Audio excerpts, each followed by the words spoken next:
Halo Sobat Mania, kembali lagi di BRC Official, ada kabar menarik nih mengenai pelatih PSM Makassar, Bernardo Tavares membeberkan kunci kemenangan tim Juku Eja, atas tuan rumah PSBS Biak dengan skor 2-1. Pada laga kedua Liga 1 2024/2025, di Stadion Iwayan Dipta, Bali.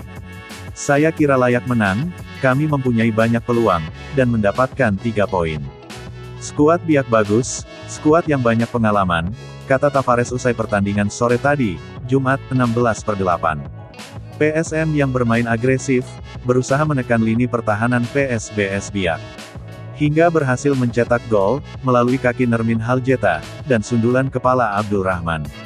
Saya kira, kunci atau resep dari memenangkan pertandingan adalah selalu meningkatkan kemampuan, dan kami membuat banyak peluang. Kami masukkan pemain-pemain yang mempunyai kecepatan, juga bisa memegang bola di depan, dan pengambilan keputusan, dalam pertandingan tadi, ungkapnya.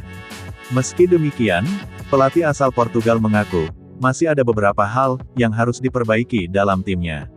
Termasuk meningkatkan akurasi tendangan para pemainnya.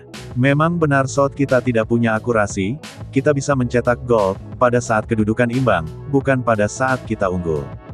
Gol kita teranulir, sehingga pemain lawan meningkat performanya, sehingga mereka bisa mencetak gol pertama mereka, ujarnya. Dengan kemenangan ini, PSM Makassar masih mengantongi poin sempurna, 6 dari 2 laga yang telah dilalui.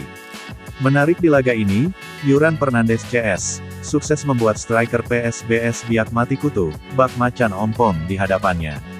Alexandro, tak mencetak satupun gol selama 2 kali 45 menit. Padahal, Alexandro punya peluang emas, membobol gawang PSM Makassar. Satu di antaranya, terjadi ketika laga memasuki menit-menit akhir babak pertama. Tak terlewatkan, kemenangan PSM Makassar di laga versus PSBS Biak, tak lepas dari sosok Abdul Rahman. Abdul Rahman, sukses membuat gol yang membuyarkan kesempatan PSBS Biak, meraih poin pertamanya di Liga 1 2024/2025. Di awal kedatangannya, fans PSM Makassar sempat ragu.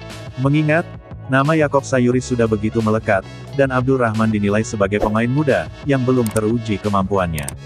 Namun, memasuki pekan kedua Liga 1, Abdul Rahman kini menunjukkan, bahwa ia layak menjadi pengganti sepadan Yaakob Sayuri. Nah itu dia sobat untuk update kabar hari ini, bagaimana pendapat kalian sobat? Tulis pendapat kalian di kolom komentar ya sobat, dan jangan lupa like, komen dan subscribe.